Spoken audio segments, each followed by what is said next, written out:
नमस्कार मित्रांनो, गोल्डन स्टोरीजमध्ये आपलं स्वागत आहे. गोल्डन स्टोरीजमध्ये आजची स्टोरी आहे प्रिये तुझ्याचसाठी. चला तर स्टोरीला सुरुवात करूया. नेहमीसारखंच कार्तिक आणि रोहिणीच्या वादाचं पर्यावसन भांडणात झालं. भांडण थांबवण्याचा उपाय म्हणून कार्तिक गप्प बसला आणि आपल्या खोलीत लॅपटॉप उघडून काम करू लागला. रोहिणी खूपच उत्तेजित झालेली होती. भांडणाची खुमखुमी मिटलेली नव्हती. त्याच अवस्थेत तिनं काही वेळ हॉलमध्ये फेऱ्या मारल्या आणि एकाएकी ती घराबाहेर पडली. गेटमधून बाहेर पडते तोवर वॉचमॅन धावत आला. मॅडम, कुठं बाहेर निघालात? टॅक्सी मागवू का? नको, मी जवळच जाऊन येते, रोहिणीनं म्हटलं. रात्रीचे 10 वाजले होते, पण कुलाब्याच्या रस्त्यावर अजूनही भरपूर वर्दळ होती. दुकानंही उघडी होती. लोक खरेदी करत होते. हॉटेल्स आणि स्वीट मार्टमधूनही लोक गर्दी करून होते. रोहिणीच्या मनात खळबळ माजली होती. हल्ली जेव्हा जेव्हा रोहिणीचं कार्तिकशी भांडण व्हायचं तेव्हा विषय नेमका कार्तिकच्या कुटुंबावरच येऊन थांबायचा. कार्तिक त्याच्या आईवडिलांचा एकुलता एक मुलगा होता. मोठ्या तिघी बहिणी होत्या. आईवडिलांचा तो लाडका होता, तसाच तिघी बहिणींचाही लाडका होता. ही 5 माणसं सतत त्याच्या कौतुकात मग्न असायची. अर्थात त्याबद्दल रोहिणीची काहीही तक्रार नव्हती, पण कधी कधी तिला वाटायचं की तिचा नवरा अजूनही अगदी लहानसं बाळ आहे. तो स्वतःच्या मनानं काहीच निर्णय घेऊ शकत नाही. दिवसाकाठी एकदा तरी तो आई आणि बहिणीशी बोलतोच, त्याशिवाय त्याला चैन पडत नाही. या गोष्टीवरून रोहिणी चिडते. तेव्हा तो म्हणतो, बाबा गेल्यावर मीच त्यांचा आधार आहे. माझ्या जन्मापासून आई आजारी आहे. तिघी बहिणींनीच मला वाढवलं आहे. वडील गेल्यावर परिस्थिती फार बिकट होती. आईनं कसे ते दिवस काढले तिलाच ठाऊक. त्या ऋणातच राहतो मी. तो असा भावनाविवश झाला की रोहिणी गप्प बसते. पण तिला एक गोष्ट समजत नाही. मुलाचं पालनपोषण, त्यांना वाढवणं हे आईबापाचं कर्तव्यच असतं. त्यांनी ते केलं तर त्यात त्यांचे उपकार कसे ठरतात? तिच्याही आईवडिलांनी तिला वाढवलंच ना. पण ती वाद घालत नाही. एरवी तिची कार्तिकबद्दल काहीच तक्रार नाही. तिचं त्याच्यावर प्रेम आहे. कार्तिकही तिच्यावर जीव टाकतो. तो अत्यंत सज्जन माणूस आहे. भरपूर कमावतो.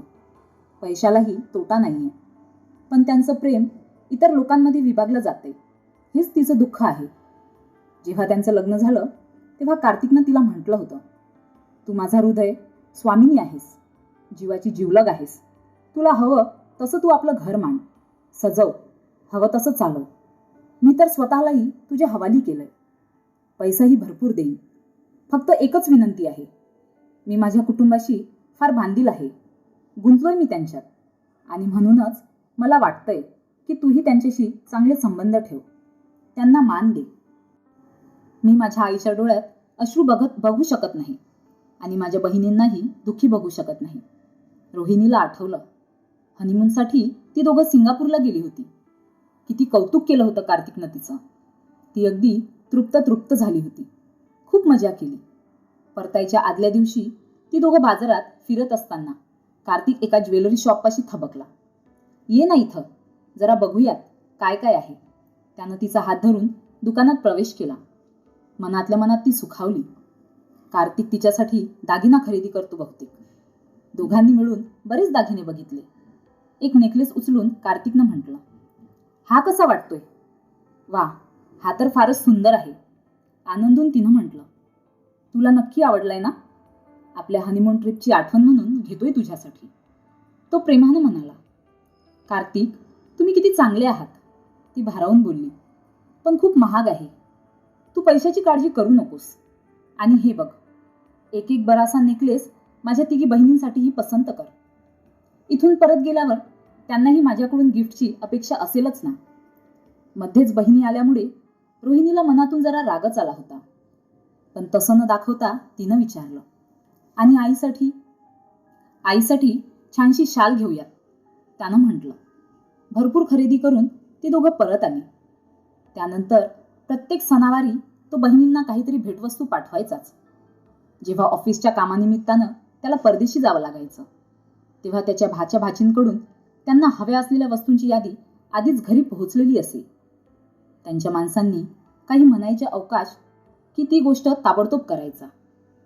खरं तर रोहिणीला याबद्दलही आक्षेप नव्हता. कार्तिक एका IT कंपनीत नोकरी करत होता. भरपूर कमवत होता. त्याचं काहीही करायला तो मुक्त्यार होता. तिला खटकणारी बाब होती त्याचा वेळ, त्याचा मौल्यवान वेळ जो तिला फक्त स्वतःसाठी हवा असायचा. तो वेळ कार्तिक त्याच्या कुटुंबियांसाठी देत होता. त्याचा वेळ आणि त्याचं प्रेम यात तिला कुणाचाही वाटा नको होता. त्यावर फक्त तिचा आणि तिचाच हक्क आहे असं तिला वाटायचं. आजचं भांडण त्यावरूनच तर झालेलं. लवकरच त्यांच्या लग्नाचा वाढदिवस येणार आहे. रोहिणीच्या मनात होतं यंदा परदेशात कुठंतरी जाऊन लग्नाचा वाढदिवस साजरा करायचा. पण कसं काय? तिच्या भिशी पार्टीतल्या 2-3 बायका इटलीला जाऊन आल्या आणि सतत तिथली वर्णन ऐकवतात. किती सुंदर आहे आणि त्यांनी किती मजा केली. ते ऐकून रोहिणीचे कान किटले होते. तिच्या 1-2 मैत्रिणीचे नवरे अरबपती होते. त्या तर सतत पैसे खर्च करून आपल्या श्रीमंतीचं प्रदर्शन करायच्या. रोहिणीला त्यांचा फार हेवा वाटायचा. यंदा तिनं बऱ्याच शर्थीनं कार्तिकला तयार केलं होतं की ती दोघं इटलीला जातील. मनसोक्त पैसा खर्च करायचा, चैनचंगड करूनच परतायचं.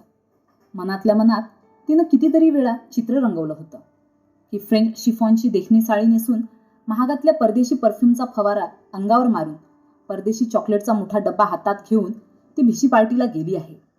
सगळ्याजणी मनातून खूप जळत आहेत, हेवा करत आहेत, पण वरकरणी तिचं कौतुक करत आहेत. पण आज जेवण झाल्यावर जेव्हा तिनं हा विषय काढला तेव्हा कार्तिक म्हणाला, यावेळी बाहेर जाणं मला अवघडच वाटतंय. का? अगं, सगळ्यात मोठी माझी शकुंतला अक्का, तिच्या थोरल्या मुलीचं लग्न ठरलंय ना. तुला सांगितलंही होतं मी. तर आजच सकाळी तिचा फोन आला की एवढ्यातच त्यांच्याकडे साखरपुडा समारंभ आहे आणि आपलं तिथं जाणं फारच गरजेचं आहे. शेवटी मीच एकुलता एक मामा आहे ना, मला पुढाकार घ्यायला हवा.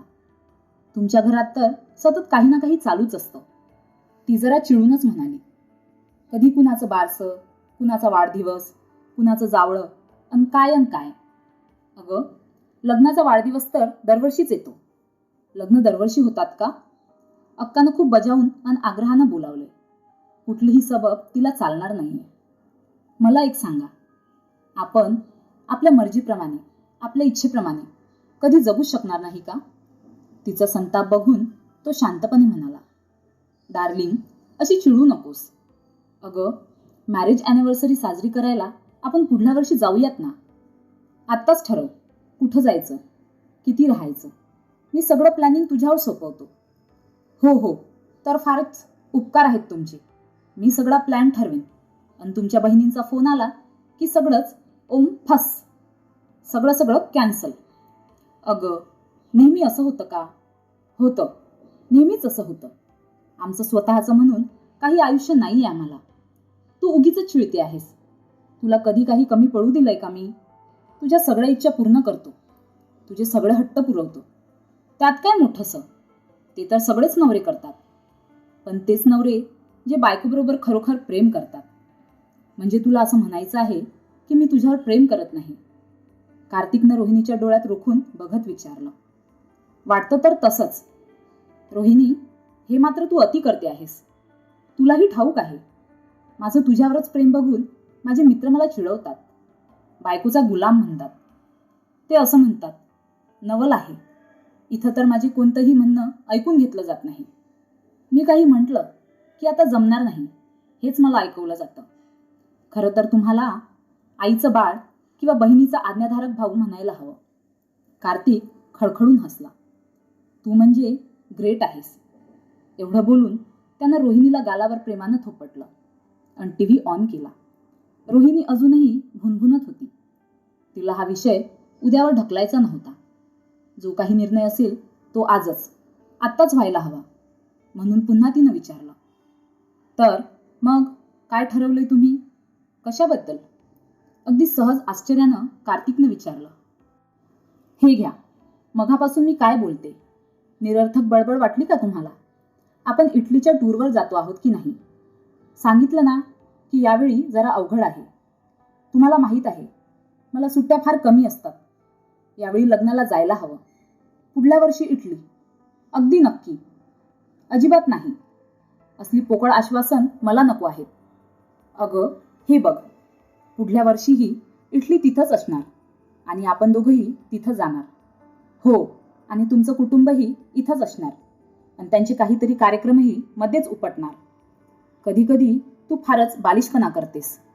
हो हो, आहेच मी मूर्ख, अक्कलशून्य, स्वार्थी, अक्कलपोटी, सगळे दुर्गुण ठासून भरले आहेत माझ्यात. यावेळी तुझ्याशी बोलण्यात अर्थ नाही. आता तू संतापलेली आहेस. उद्या शांत डोक्यानं ठरवूयात. मी जरा माझं ऑफिसचं काम संपवतो. एवढं बोलून कार्तिकनं त्याचा लॅपटॉप ऑन केला. रोहिणीच्या मनासारखं न झाल्यामुळे ती धुमसत होती. थोड्याच वेळात ती घराबाहेर पडली. अजूनही रस्त्यावर चांगलीच वर्दळ होती. सिनेमा थिएटर दिसताच तिला वाटलं की तिकीट काढून आत जावं. 2 तास मजेत जातील. पण तेवढ्यात विचार आला की ती घरात नाही हे बघून कार्तिक काळजी करेल, तिला शोधेल, इथे तिथे फोन करेल. तिनं बेत बदलला. गेटवे ऑफ इंडियाच्या दिशेनं चालू लागली. खूप लोक समुद्रकाठी बसून गप्पा मारत वाऱ्याच्या झाडुंकीचा आनंद उपभोगत होते. रोहिणीनं तिथंच बसली. दृष्टी फार समुद्राच्या अंतावर स्थिरावली होती. समुद्रात 2-3 जहाज नांगरून पडलेली. त्यांच्या वरचे दिवे समुद्राच्या पाण्यात विलोभनीय दिसत होते. रोहिणीला वाटलं सरळ समुद्रात उडी घ्यावी. काही क्षणात तिचं आयुष्य संपेल. मग तिला मनचक्षुसमोर दृश्य दिसलं. तिच्या निर्जीव देहाला कवटाळून कार्तिक आक्रोश करतोय. म्हणतोय, तू इतकी रागावशील मला वाटलंच नव्हतं. मी तुझे म्हणणं मान्य केलं असतं तर मला तू अशी एकट्याला टाकून गेलीच नसतीस. पण छे, जीवबीव काही द्यायचा नाही. हा, अजून काहीच जग बघितलं नाही आणि एवढं काय घडलंय की जीव द्यावा. ठीक आहे, नवऱ्याशी भांडण झालंय, पण ते तर सगळंच नवरा बायकोत होतं. तो वैवाहिक जीवनाचा अविभाज्य हिस्सा आहे. कधी भांडण, कधी प्रेम. खरं तर तिच्या आयुष्यात प्रेम आणि सुखच जास्त आहे. दुःख खरं तर नाहीच, पण तिच्या आटपणामुळे ती दुःखी होते. कधी कधी कार्तिकही अडून बसतोच ना, त्यावेळी तिला खूप राग येतो. त्यावेळी ती फार उत्तेजित होते. विचलित मनस्थितीला तिला काय करावे ते समजत नाही. मग असं काही बाही मनात येतं. लग्नाला 4 वर्ष झाली, अजून मूलबाळ नाही. कदाचित त्यामुळेच तडजोड करणंही जमत नसेल. विचारांच्या तंद्रीत किती वेळ गेला तिला कळलंच नाही. ती भानावर आली तेव्हा तिच्या जवळपासची सर्वच गर्दी ओसरली होती. आईस्क्रीम वगैरे विकणारेही आपापलं सामानावरून निघून गेले होते. ताज हॉटेलसमोर होती थोडी वर्दळ. मेन गेटशी दरवाज्यात उभे होते. आता रस्त्यावर भडक वेशभूषातल्या बऱ्याच महिला दिसत होत्या. तंग कपडे, विचित्र हावभाव, तसल्याच असाव्यात त्या स्त्रिया. थोड्या वेळात गाडीतून लोक यायची, पुन्हा एकीजवळ थांबायची. भाव ठरला पटला तर ती स्त्री त्या गाडीत बसायची आणि निघून जायची. तो सगळा प्रकार बघून रोहिणीला गंमत वाटली. तेवढ्यात एक कार तिच्याजवळ येऊन थांबली. त्यात 3-4 तरुण होते. कारच्या खिडकीतून डोकं बाहेर काढून एकानं म्हटलं, हाय ब्युटिफुल, एकटीच बसली आहेस? ये आमच्याबरोबर मजा करू, हिंडू फिरू. रोहिणी दचकली. हे कॉलेज तरुण तिला वेश्या समजताहेत की काय? हरामखोर. त्यांना एक सभ्य कुलीन स्त्री आणि वेश्या यातील फरक कळू नये. शी, इथं थांबण्यात अर्थ नाही. घरी जायला हवं. ती घाईनं चालू लागली. कार तिच्या जवळून फुरकून निघून गेली आणि काही क्षणातच माघारी वळून पुन्हा तिच्याजवळ आली. ये ना डार्लिंग, तुला हॉटेलात नेतो. बियर पिऊयात, नॉनव्हेज खाऊयात. तुला चायनीज आवडतं का? चल, महागड्या हॉटेलात तुला जेवायला घालतो. आपण डान्स करू. ये ना. पुन्हा एका तरुणानं खिडकीतून डोकं बाहेर काढत तिला म्हटलं. तिनं संताप गिळून शांतपणे म्हटलं, तुमचा गैरसमज झालाय. मी एक गृहिणी आहे, स्वतःच्या घरी निघाले. असं? तर मग तुला घरी सोडतो. कुठं राहतेस तू? ती मुलं तिच्या चालण्याच्या स्पीडनंच कार चालवत होती. सतत तिच्याशी बोलत होती. रोहिणीच्या लक्षात आलं, या मुलांकडे पैसे नाहीयेत. गाडीही बहुधा चोरलेली असावी. त्यांना फुकटात मिळेल तेवढी चंगळ करायची आहे. त्यांच्याकडे दुर्लक्ष करून रोहिणी चालत होती. तेवढ्यात त्यांनी गाडी तिच्यापुढे आडवी घातली. एक जण खाली उतरला आणि त्यानं तिचा हात धरण्याचा प्रयत्न केला. इतका हट्टीपणा कशासाठी करते स्वीटी? चल, आमच्याबरोबर तुला सुपर टाईम देतो. I promise. खबरदार हात लावला तर मी पोलिसांना बोलवेन. आरडाओरडा करेन. रोहिणी कडाडली. तेवढ्यात आणखी एक कार तिच्या जवळ येऊन थांबली. त्या गाडीत कार्तिक होता. रोहिणी, पटकन ये, गाडीत बस, त्यानं जोरात हाक मारली. त्या मुलांना झटकून रोहिणी गाडीत बसली. कार्तिकला बघून मुलं पटकन कारमध्ये बसून निघून गेली. इतक्या रात्री हे काय भलतंच सुचलं तुला? कार्तिकनं झापलंच तिला. ही काय बाईनं एकटं दुकटं फिरायची वेळ आहे? कधी ग तुला समजून येणार? कसले गुंडमावाली फिरत असतात, शिकार शोधत असतात. त्यांच्या तावडीत सापडली असती तर काय झालं असतं? ती पोरं तुला गाडीत घालून घेऊन गेली असती. अशी बरी घेऊन गेली असती, पोलीस असतात ना. आता इथं जवळपास होता तरी एक पोलीस. रोहिणी गप्प होती. तुला त्यांनी गाडीत घालून नेली असती, रेप करून कुठेतरी फेकून मोकळे झाले असते. अगं, कळत नाही का तुला? अक्कल शेण खायला गेली आहे का? कार्तिक संतापून म्हणाला. असं नसतं झालं. मी मोठ्यांदा ओरडले असते. लोक आले असते. बोलायच्या गोष्टी आहेत सगळ्या. 5 मिनिटात सगळं घडलं असतं. कुणाला काही समजलंही नसतं. तू एकटी होतीस, ती 4 तरुण मुलं. विचार कर. खरं तर बायकांनी स्वतःच विचार करायला हवा. अनोळखी माणसापाशी लिफ्ट मागणं, निर्जन रस्त्यावर एकटं फिरणं किती धोक्याचं आहे. रोहिणी आता गप्प बसून होती. दोघं घरी पोहोचले. घरात पोहोचताच कार्तिकनं तिला मिठीत घेतलं. एक वचन दे, कधीही आपलं भांडण झालं तरी तू एकटी अशी घराबाहेर पडणार नाहीस म्हणून. त्यानं खिशामधून इटलीच्या प्रवासाची विमान तिकीटं आणि तिथल्या हॉटेल बुकिंगची कागदपत्र काढून तिच्या हातात ठेवली. हे काय? तुम्ही तर म्हणाला होता की यंदा जमणार नाही म्हणून. रोहिणीनं आश्चर्यानं विचारलं. म्हटलं होतं, पण माझ्या लाडक्या बायकोचं म्हणणं मी टाळू शकत नाही ना. नको, तिकीट कॅन्सल करा. का? अहो, शकुंतला अक्काकडे लेकीचं लग्न आहे. आपल्याला जावं लागेल ना. अक्काला सांगेन काहीतरी कारण. नाही जमत यायला. घ्या. म्हणजे पुन्हा सगळ्याकडून ऐकून घ्यायचं की रोहिणी सासरच्यांशी फटकून वागते आणि नवऱ्यालाही मुठीत ठेवलंय. त्यालाही आमच्यात मिसळू देत नाही. आश्चर्यानं तिच्याकडे बघत कार्तिकनं म्हटलं. कमाल करतेस ग. चित पण तुझा, पट पण तुझा. अगं छापा काटा, एक काहीतरी ठरव ना. कसं काय करावं मी? असाच आहे माझं. त्याला मिठी मारत अतीत समाधानानं आणि गर्वानं रोहिणीनं म्हटलं. तर मित्रांनो, तुम्हाला ही स्टोरी कशी वाटली कमेंट करून सांगा. अशाच नवनवीन स्टोरीसाठी व्हिडिओला लाईक करा, शेअर करा आणि चॅनलला नक्की सबस्क्राईब करा. धन्यवाद.